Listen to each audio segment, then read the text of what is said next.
a couple announcements. Thank you for all who applied for the spring trip. You will find out the group that will be going the week after spring break. There's still some things that need to be deliberated with the professors. So look forward to an email or something regarding that along those lines in the future. For those who have not already received, sure, we'll be putting together an order for those who have not. In the near future, we're still figuring out the details on that. So more to come in the future with that. Just again, the spring trip, those who are in the room who will apply, that will be the 30th of this month to the 3rd of April. All right, today's session will be on PTP Session. It won't be an overly long session, but it is wonderful to know. You've covered it in many of your classes as well. So we'll be beginning with organization. Oh, sorry, you guys have show up to you. There we are. We'll begin with organizational structure, master data, and the procure-to-pay process. The highest level of the organizational structure in any module relative to this is always the client. The data is stored globally, simply in only one, only one version of the truth. Below that, the company code, the highest legal form of a legal set of books. Below that, we bring it under the plans. It's very similar to the organizational structure we talked about last week in materials net. Below the plan, our storage location, subdivisions of a plant. Many reside in one plant. Outside of that organizational structure, existing on the same level, is the purchasing group and the purchasing organization. The purchasing organization resides on the company code level, while the purchasing group resides at the plant level. So going, at least in terms of that, a purchasing organization is an organizational unit within logistics that subdivides the enterprise according to purchasing requisitions. Sorry, not requisitions. It specifies the prices, the conditions that you might have for purchasing a product, tolerances, things like prices, discounts, and things like that. While your purchasing group is the actual people doing the buying, the buyer or group of buyers. So your purchasing organization resides at the company code level, while your purchasing group resides at the plant level. The purchasing organization can be plant specific, cross-plant specific, or company code specific. Or cross-company code, excuse me. So if it is plant specific, a purchasing organization may only purchase for that one specific plant. If it's cross-plant, it may purchase for more than one plant underneath the same company code, which would simply be two clients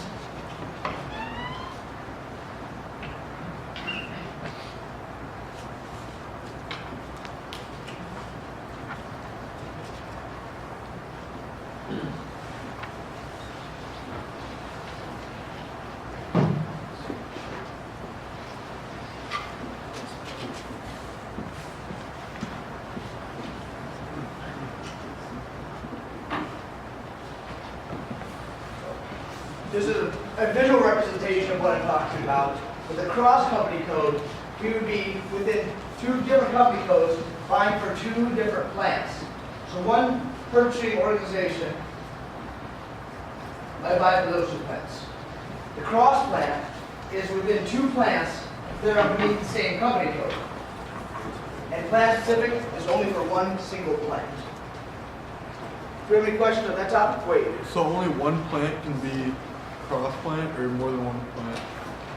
I'm sorry, could you repeat your question? Could a client buy like from different? Oh, I'm sorry, I drew this wrong. Please forget what I said. Okay. Sorry for the confusion there. That was a bad drawing. I got ahead of myself there and accidentally wrote another client.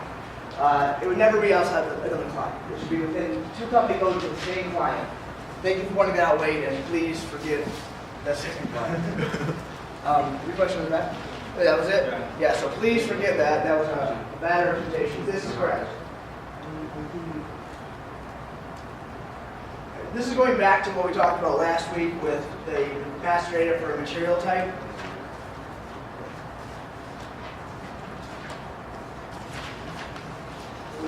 notes here.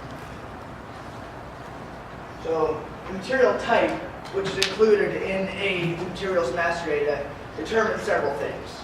The type of material that it is determines whether or not the quality and value updating, whether or not it's internally or externally procured, internally or externally numbered, meaning whether or not the person specifically assigns a number to a material or a number is assigned by SAP itself. Many different companies might have different ways or conventions of naming their products or numbering their products. That might be different from SAP, but SAP will guarantee a unique number for each material. We'll also determine the amount of views and the account category reference. Then we talked about a purchasing info record last time. But a purchasing info record is a record that's kept between the company and the vendor. So a vendor master data, the general data about the company, such as address, it's kept at the client level. That is the most overall hierarchy, general data about the vendor. That's true no matter what you're talking about with the company the vendor that you're speaking of. The accounting section, the company code, is specific to the company code. Remember that a company code is its own legal set of books, the highest organizational level that a company would have its own legal set of books. So that could be different. If you have a company code in Europe and a different company code in the United States, you'll have different information if you're buying from the same company in both areas. And that data is kept at the company code level, while the general data about that company would be kept at the client level. And then your purchasing data is kept at your with your purchasing organization. And that is specific to whatever your purchasing organization is. As we discussed earlier, different purchasing organizations can be done in different ways. The cross company code, cross plant, and plant specific. Now we're going to move on to the process that I've drawn on the board. We start off with our purchase requisition, or an ask, or requirements. They can come from many different things. Then we move on to our source of supply. At this point in time, we determine what possible source of supply could satisfy our requirements that were outlined in our purchasing requisition. Next step, we select a vendor. At that point, we have our vendor, we know what we want, we send out a purchase order. At that point in time, we do PO monitoring while we're waiting for the goods to come in. We can send expediters, which are messages to the company reminding them of the order. These expediters are messages that come before the required date of completion of the order. When the goods need to come in, these messages come in before the goods are supposed to be received. Reminders come after the point that the agreement outlined that the goods will be received. So that's the difference between expediters and reminders. Following PO monitoring, you actually receive the goods. You get the goods physically. At that point in time, you expect an invoice from your vendor, and then you would pay that vendor, completing the procurement cycle.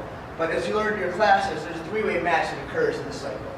When you give out your PO, you give out a specific quantity and a specific amount. The quantity is matched with the goods received, while the dollar amount is matched up with the invoice that you received from your vendor. This ensures the integrity of the delivery, what you are actually going to pay to your customer, and it keeps everyone on the same page. That way, you always know that you received the right amount of goods, and if you didn't, you can contact your vendor. And with that, I'd like to move on to questions. In this segment, it was fairly quick, but we do have some questions for you, just like last week. All right, yep. Yeah, I'll go back to that. So, a purchasing organization can be plant specific, which in that case, the purchasing organization is only responsible for one plant. Its only responsibility is one single plant within one company code. A cross-plant purchasing organization may purchase for more than one plant. In this case here, it purchases for more than one plant within the same company code. For a cross-company code purchasing organization, it's not very often that we see these things, but it could purchase for more than one plant in different company codes. Is that clear? Yeah. Okay, great. Well, with that, we'll move on to the questions. Now, with these questions, I'd like you to just participate, give an answer, want to learn from them. So, a vendor is created at what organizational levels? Many of these have more than one answer. So, how about A and B. we got A and B? Yes. A and B and C. A, B, and C. The answer is A and C. Purchasing group is not necessarily, it is associated with the vendor, but at that level. A material type determines which of the following. Use. B. So we have B. A. There are more than one answer that apply here. I'll be clear about that. So, A and B and C. A, B, C, E. A, B, C, E. All right. Anyone else? A, B, C, E. You're correct. So it does determine the quality value updating, the views that are maintained for that material, the measurement of weight, and whether or not it's internally or externally computed, and also internal and external number. A cost that can be related directly back to a general ledger account is moved to CO by what? This is from a earlier presentation we did. You might remember from some of the classes. But how is a cost in financial accounting moved to controlling? With A. You're correct. It's primary cost element. Remember, the secondary cost element is what moves costs around within the controlling area. So you can remember that by the primary cost element will move from FI to CO, while a secondary cost element only moves costs within the control. And that is the way they distribute costs amongst different areas of the business, things like that. Master data that is relevant to SD includes, it's a tough question, kind of not really a fair one to say that. It's A, C, and D. So your customer material info record, and purchasing info record. This is a tough one just because it comes from different area. So just kind of one of the things that they throw at you, you'll always be answering questions in different areas on the exam. You have to know from all different areas, not focus on just one. So when a good received, what accounting takes place? I know everyone in 301 knows this.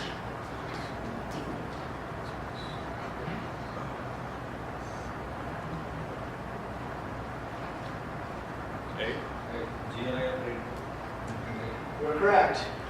When the goods are received, your GRI is credited and your inventory is debited.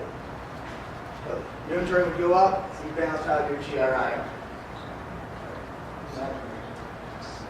So, next one. The unique combination of a blank and a blank are assigned to a plant. This is kind of a vague question too. I know you guys know, we had it last week. All right, well that is distribution channel and sales organization. That's going back to SD. But that is another thing that you do want to know going into this, that a distribution channel and a sales organization and a plant are that are uniquely assigned to. A BOM, base quantity, is the amount of raw materials needed to produce one finished product. Again, from past lectures. All right, well, the answer is false.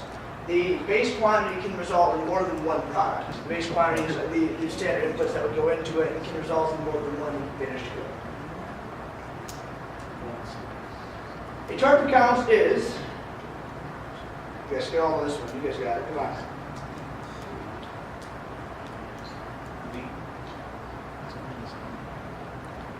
Two answers. There it is. A listing of all available general ledger accounts is available for more than one company code. That today concludes our lecture on PTP. Do you have any questions for me before we go today about any of the materials we covered? And again, I'd like to open up the invitation for any questions that we had from last week or this week that you'd like me to answer. I'll go figure it out.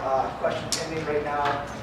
There's only one view required from the material, and that view is figuring it out now. So I'll bring that at our next meeting. No meeting this Wednesday. We'll be on spring break, so I hope all of you have a wonderful and safe spring break. If there are no further questions, conclude this meeting. Thank you very much.